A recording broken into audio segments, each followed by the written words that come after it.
8वी स्कॉलरशिपच्या आज झालेल्या प्रश्नपत्रिकेतील म्हणजे 22 फेब्रुवारी 2026ला जो पेपर झाला त्याच्यातला मराठी आणि गणित याच्यामध्ये संच कोड डी मधील प्रश्न क्रमांक 57 असत्य विधान कोणतं? प्रमाणरूप बहुपदीत चलाच्या घातांकाचा चढता किंवा उतरता क्रम असतो हे सत्य आहे. शून्य बहुपदीची कोटी निश्चित करता येते म्हटलं, करता येत नाही म्हणून पर्याय क्रमांक 2 हे असत्य विधान आहे. पुढं निशाने एका बँकेत काही रक्कम 4.5 वर्षासाठी 4.5 वर्षासाठी स बरोबर कदम भागिले 100 4.5 कालावधी दर 8 मुद्दल काढायची आणि सरळ व्याज किती मिळत आहे? 1728 रुपये सरळ व्याज मिळाले.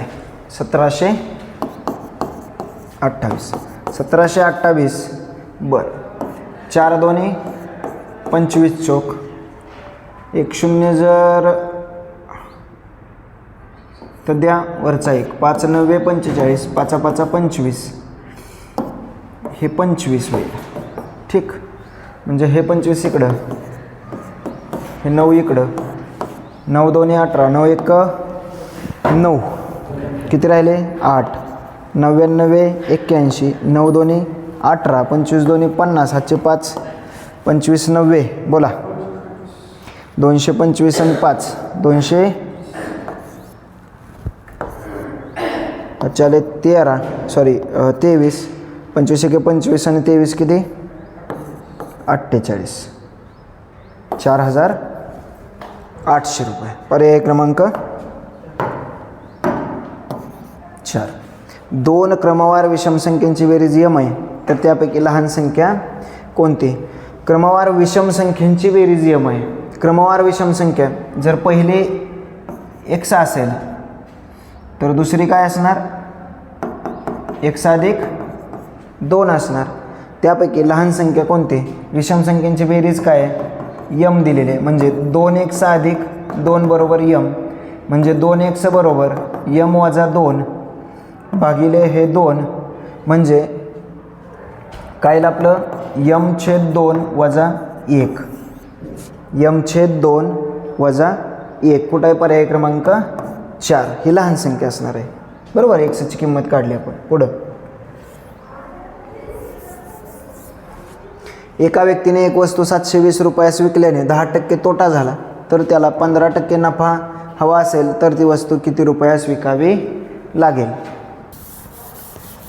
720 रुपयाला विकल्याने 10% तोटा झाला म्हणजे 100ची वस्तू 90ला विकली ना तोट्यात तर 720 रुपयाला किती रुपयाची वस्तू विकली? काय करायचं आहे? तिरकस गुणाकार 100 गुणिले 720 भागिले 90 1 0 9 8 किती 800 रुपयाला खरेदी केलेली वस्तू होती. बरं विकल्याने 10% तोटा झाला तर त्याला 15% नफा हवा असेल तर ती वस्तू किती रुपयास विकावी लागेल? 15% नफा हवा आहे. 100ची वस्तू 115ला तर 800ची वस्तू किती रुपयाला? बोला 115 गुणिले 800 भागिले 100 2 0 8 5 40 4 8 1 8 8 आणि 4 12 हातच्याला 1 8 1 8 आणि 1 920. पर्याय क्रमांक 3. पुढं चला बरोबर पी तर पीची किंमत किती 6 म्हणजे याला काय लिहिणार 6.25 लिहिणार वजा इथं काय करणार तुम्ही बोला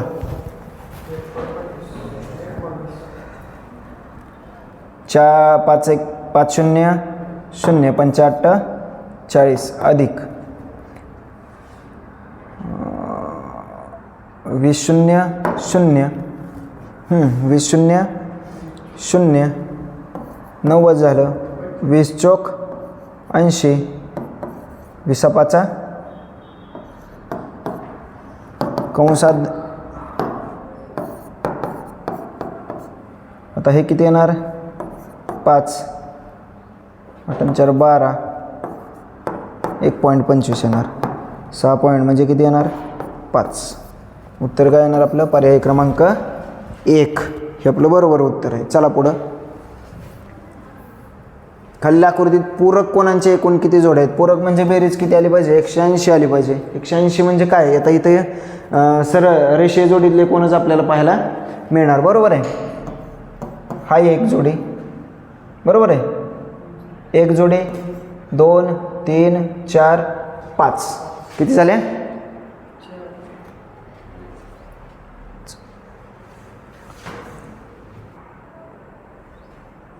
सॉरी, बघा 1 2 3 4 4 जोड्या तयार होतील. 4 पूरक कोणांच्या. पुढं 2 अंकी 2 संख्यांचा मसावी 8 व लसावी 240 आहेत, तर त्या संख्यांच्या जोड्या किती? बोला, काय करता येईल आपल्याला?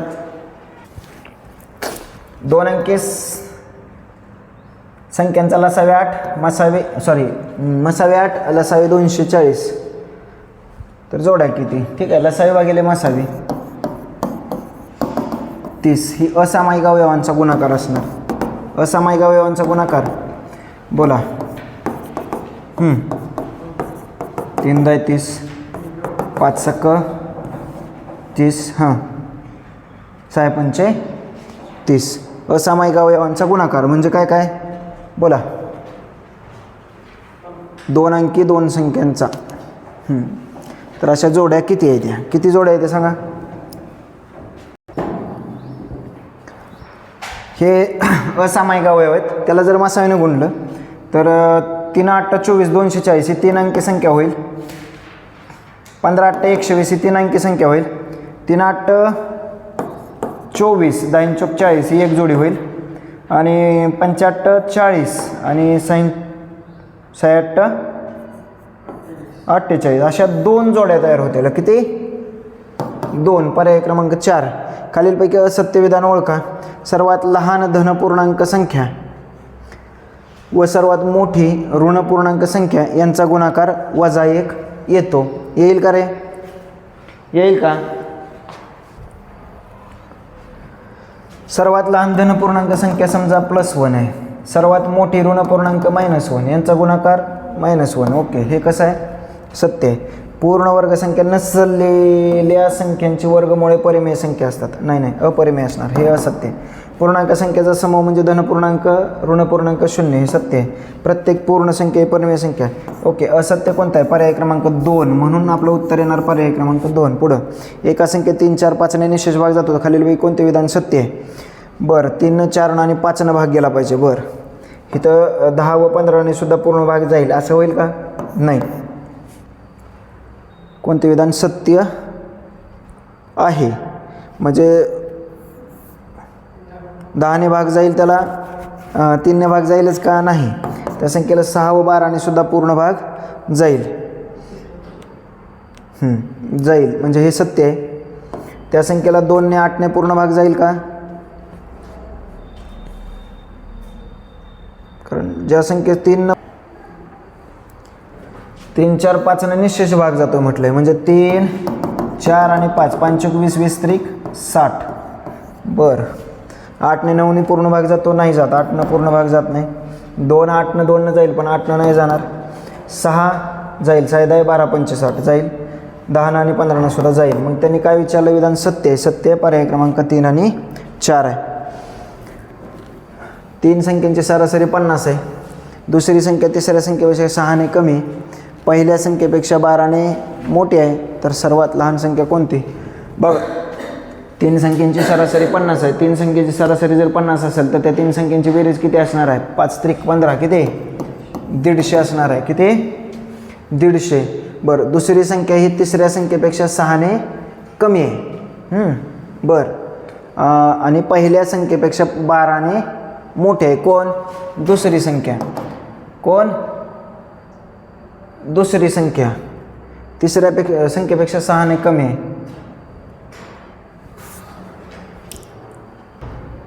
3 संख्या सरासरी 50 मध्ये त्यांची बेरीज 150 आली. दुसरी संख्या तिसऱ्या संख्येपेक्षा 6 ने कमी, पहिल्या संख्येपेक्षा 12 ने मोठे आहे. कोण? दुसरी संख्या. कोण? दुसरी संख्या. म्हणजे जर पहिली संख्या 1 असेल तर दुसरी काय असणार? 1 अधिक 12 असणार. पहिलीपेक्षा 12 ने मोठी. पहिल्या संख्येपेक्षा 12 मोठी. मग दुसरी संख्या काय आहे? तिसऱ्या संख्येपेक्षा 6 कमी आहे.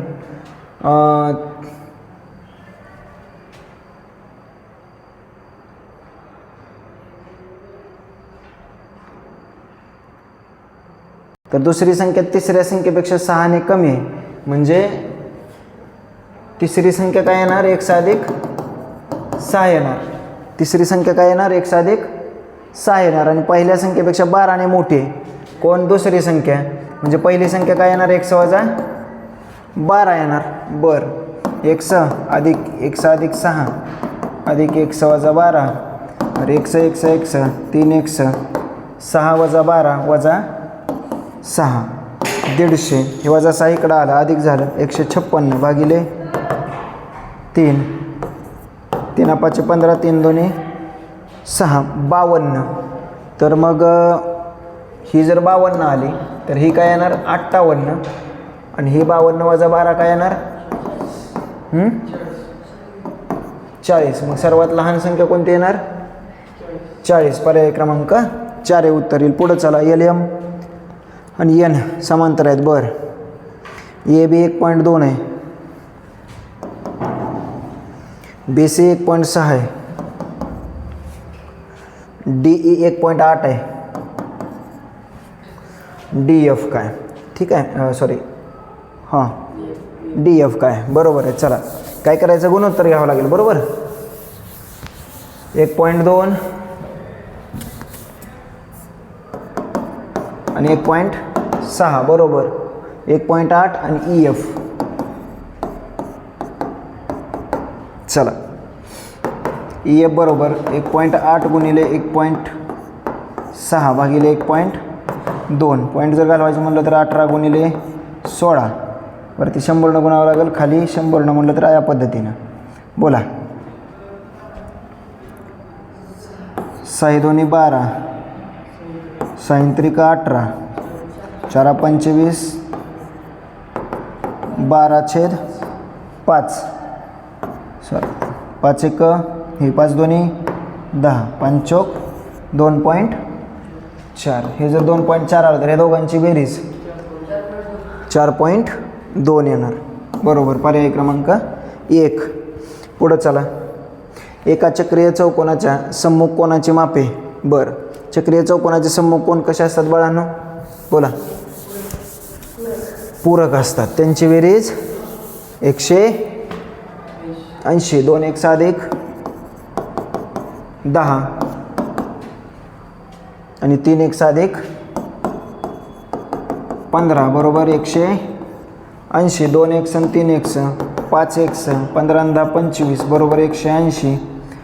5 1 बरोबर 180 वजा 25. 5 1 बरोबर 155 भागिले 5 5 त्रिक 1 1 बरोबर 31. तर त्यांनी काय म्हटलंय? त्या कोणांचे अनुक्रमे अंशात्मक मापे किती? जर 1 बरोबर 31 आला असेल तर 31 2 62 आणि 10 72 आणि 31 त्रिक 93 93 आणि 15 93 आणि 108 72 108. कुठं दिलं रे बाळांनो? 2 1 अधिक 10 2 1 अधिक 10चं काय आलं? पहिला 72 यायला पाहिजे, म्हणजे पर्याय क्रमांक 4 येणार. स्वच्छता अभियान उपक्रमासाठी वस्तू विक्री केंद्रात 8.25% दराने सूट देणे जाहीर केले. वस्तू खरेदीवर एकूण 4290 रुपये सूट मिळाली, तर एकूण खरेदी किंमत किती? चला, काय करावं लागेल आपल्याला? 8.25% सूट दिली. कोणत्या तरी एका संख्येची 8.25% सूट किती दिले? 4290 दिली. काय करावं लागेल? गुणिले 100. 825 वर 100 गुणावं लागेल. बरोबर आहे. 2 शून्य वाढवले. 5 1 5 5 1 30 5 5 25. बरं, 5 2 10 1 2 3 3 शून्य दिले. परत 5 त्रिक 15 5 त्रिक 15 5 चौक 400. बरं, 11 त्रिक 11 त्रिक 33, 9 राहिले, 11 नवे 99, परत 3 एक 3, 3 त्रिक 9, 130 आणि 13 चौक 52 वरती 3 शून्य, 52,000 रुपये. तर एकूण खरेदी किंमत किती असेल? 52,000 रुपये असेल. चला पुढं. दिलेल्या संख्या रेषेवरून BE वजा EF, BE वजा EF. बरं, एक भाग बघू आपण. 6/7 दिला आहे, 24/7 दिला आहे. बरं, 1 2 3 4 5 6 7, 7/7, 1 2 3 4 5 6 7, 8/7.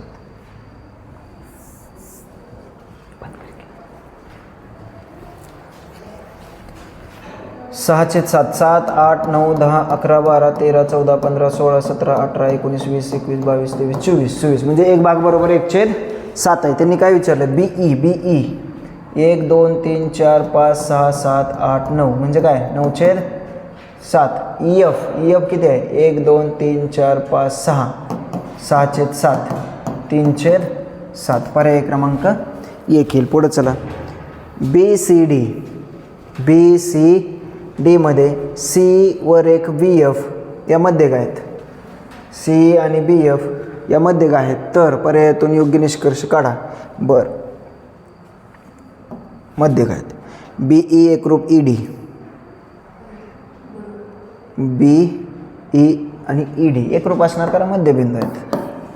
पुढं GF बरोबर BG बरोबर आहे. आता 2 GF म्हणजे हे 2 भाग आणि हा 1 भाग बरोबर आहे, हे सत्य आहे. पुढं CED 90, CED लंब नाही फक्त मध्य काय? बरं, BCD त्रिकोण BCD बघा, BCD नाही BCE आणि ECD मध्यकेमुळे 2 समान भाग झाले, बरोबर आहे. CED हा 90 असेलच असं नाही, आणि हा सुद्धा, हे 2 त्रिकोण सुद्धा मध्यकेमुळे सारख्याच क्षेत्रफळाचे समान भाग होतील असं नाही, हे चुकीचं आहे. त्यांनी काय विचारलं आहे? 2 योग्य निष्कर्ष काढा. योग्य म्हणून पर्याय क्रमांक 1 आणि 2. पुढं 1 वजा 5. बरं, काय करायचं? गुणाकार करायचा.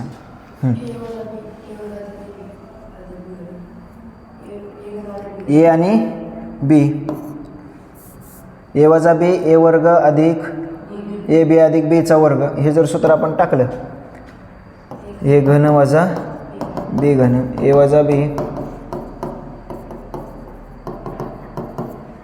तर काय येणार आहे? A चा घन वजा B चा घन, A चा घन X चा घन आणि वजा B चा घन 5 चा घन 125 म्हणजे काय? पर्याय क्रमांक 2. चला पुढं.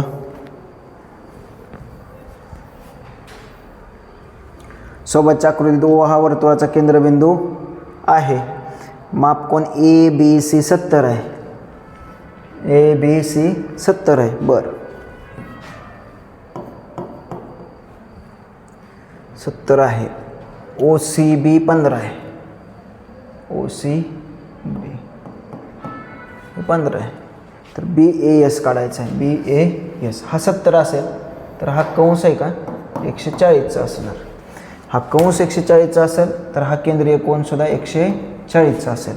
हा केंद्रीय कोन 140चा असेल तर हे उरलेले 2 बोला, एक त्रिकोणाच्या 3 कोना मापाची बेरीज 180, त्याच्यातलं 140 गेलं, 40 उरलं म्हणजे हा कितीचा? 20.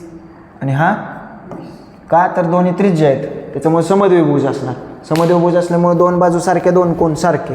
आता हा 20 मिळाला, हा 20 मिळाला, हा किती झाला टोटल?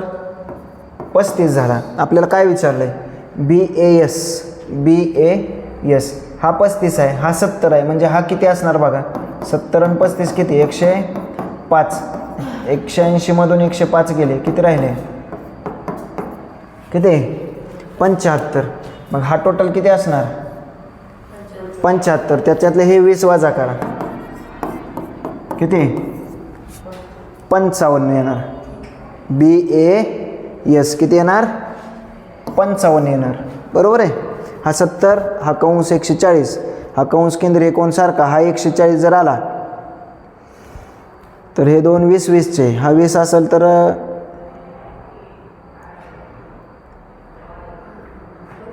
बरोबर आहे. 35 ते राहिलं वरचं. बरोबर आहे. चला पुढं.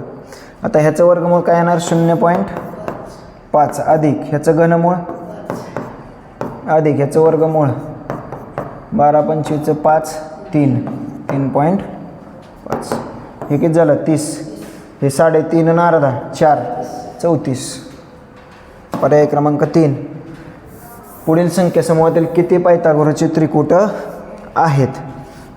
11चा वर्ग 121. 121 दोघांची बेरीज येते का? येते आहे. पुढं हे पण आहे. हे हां हे 26 यायला पाहिजे होतं, हे नाही. 15 20 25 5 त्रिक हे 3 5 4 5 5 5 25. हां हे आहे. हां हे आहे.